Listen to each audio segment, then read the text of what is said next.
Hello, everyone, and welcome back to Nine Lives Whispers of Wonder.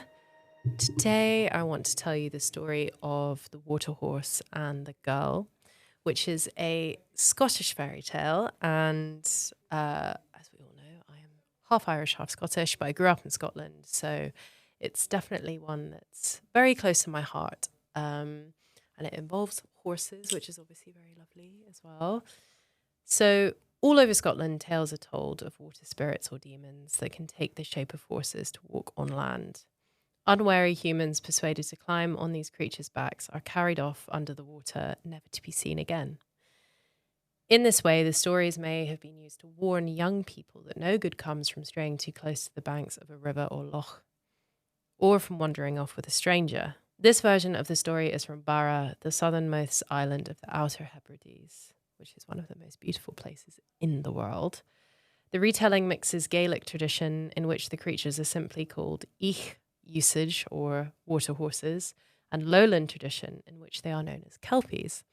And kelpies were creatures that my grandmother often told me about growing up. We had many books filled with drawings of kelpies. In 2013, the largest horse sculptures in the world were unveiled near the Great Forth and Clyde Canal by the town of Falkirk. Falkirk is a gorgeous town. These huge horse heads were named the Kelpies. If you haven't seen those, look them up. They're really beautiful. I've driven past them a few times. Once upon a time, hundreds of years ago, a water horse lived in the deep peaty waters of the Isle of Barra. The people of Barra, the Barach, told tales of a dreadful creature around the fire at night. No one dared go near the water after dark. This water horse was no horse truly seen, but a shape-shifting water spirit. When on land, he could take the form of a great black horse, finely shod and saddled and bridled in the finest leather. He had a gloss to his coat and a toss to his head worthy of the finest stallion, but he could run faster and leap higher than any horse that ever lived, for he was constrained by no moral weakness. He could also take the shape of a man, with hair as dark as his horse's mane and eyes as wild as the sea. The people thought the water horse evil, although none could truly know what lay in his heart. A lion may kill a man or a woman, but this is not an evil act, and so it may have been with the Kelpie. He simply did what was in his nature. One fine summer's day, a young woman ventured out to seek a cow that had gone astray. She kilted up her skirts and left the fine grazing land where the others were lazing, picking her way across the rock and moor, round the fringes of lochans and inlets, and past long deserted ruins where unknown families had once eked out a living generations before. At last she spied the cow a little way ahead, cropping contentedly on a patch of bog cotton. The girl was so intent on the cow that at first she did not notice a fine black horse had risen from the loch to the west of her and moved soundlessly across the moor to stand still as stone by her side. When at last she saw the horse, still wet from the water, she shuddered, for she knew at once that it was no mortal creature. All the old charms ran through her head. What did people say to do with the Kelpie? She thought it might help to call on the Holy Trinity of the Church, or make the sign of the cross, or to take the Kelpie's bridle and bind it in that way. The Kelpie stared at the girl, and the girl stared back, and she felt all thoughts of prayer melt from her mind. For was it not an enchanting creature, as dark and beautiful as the night itself, the water droplets shining like stars on its coat of silk? What harm could it mean her? If she just reached out and put her foot into the stirrup, the girl shook her head, remembering the tales of the Kelpie's magic, how it used its beauty to lull its victims into a false sense of safety. Two can play at that game, she thought. And then there is a sentence in Gaelic that I definitely can read, but I did learn Gaelic at school, you know. I'll try it. Okay. Siech usage atha anaburch. If you speak Gaelic, I'm so sorry. She said aloud to the creature, "You're a water horse." The water horse dipped its head in acknowledgement, and the girl heard his answer in her head, for it was not spoken aloud. "I am," said the water horse, "and you are the best and bravest girl in all of Barra. I want to make you my wife." The arrogance of this statement almost made the girl laugh. She was still afraid, but now a spark of defiance flamed in her heart. She was determined to keep her wits about her and teach this proud, foolish creature a lesson. That's very flattering, she said, but if I am able to live with you under the water, I imagine it will be very cold. And I am making a shawl. See, I have the knitting with me and it is almost done. May I finish it so that I may wear it in my new home? She showed the water horse the fine cobweb knitting as he inclined his head. With a wary eye on the water horse, the girl sat on the rock and began to knit. The rhythmic clicking of the needles calmed her, and a plan began to weave itself in her mind. Can you take human form? She asked conversationally. I can, said the water horse, and in the space of a heartbeat, he stood before her in the form of a dark-haired man. The girl knitted on. Will you not sit by me? She said. After all, we are to be married. After a second's hesitation, the man sat beside her in a warm patch of sun. He did not look entirely comfortable in his human guise.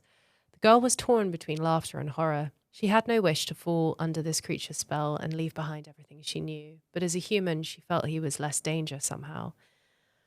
On the girl knitted, and after a while she began to sing. She sang every spinning song she knew, and then every lullaby she knew. Donald Gorm's lullaby, the fairy lullaby, Baba, my little child, on and on she sang. The king's children will be there, and pipes will sound, wine will flow for your wedding.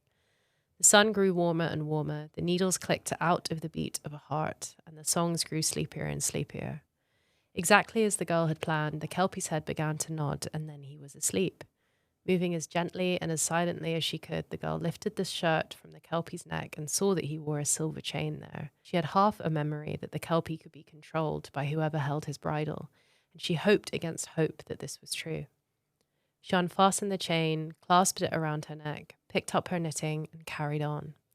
As the afternoon grew colder, the Kelpie awoke.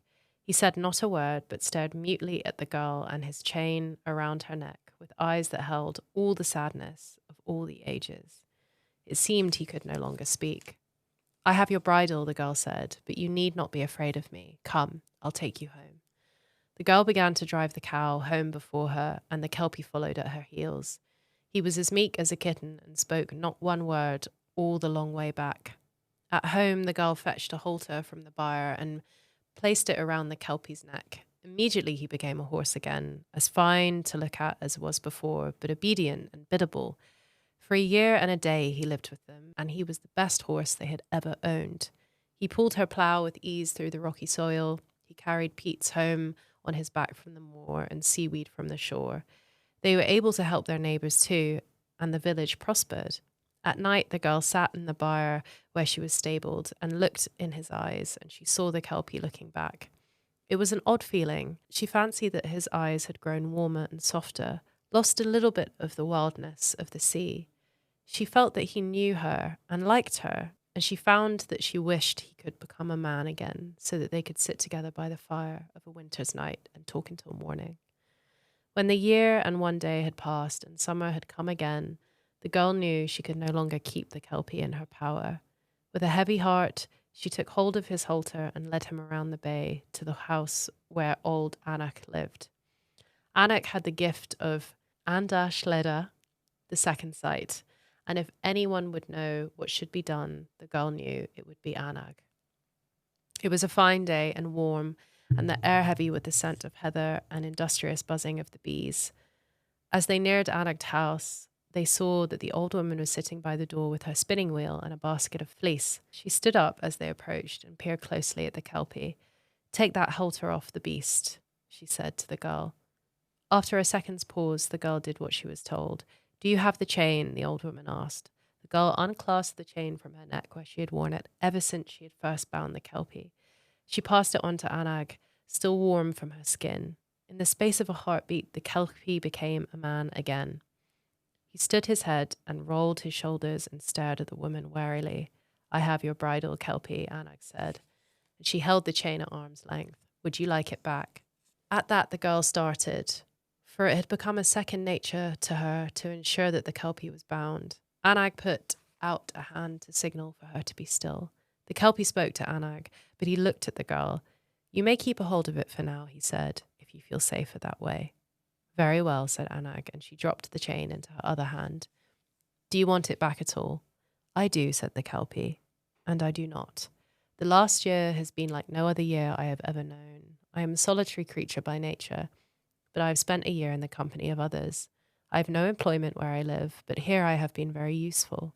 My home is cold and dark and watery, but here I have seen the seasons change and I have lived in the light. Have you been treated well? Anag asked. For you are a powerful creature, I think, to have been bound for so long. I have been treated better than I deserve, said the Kelpie. I've toiled for my people, and they've fed me and sheltered me in return.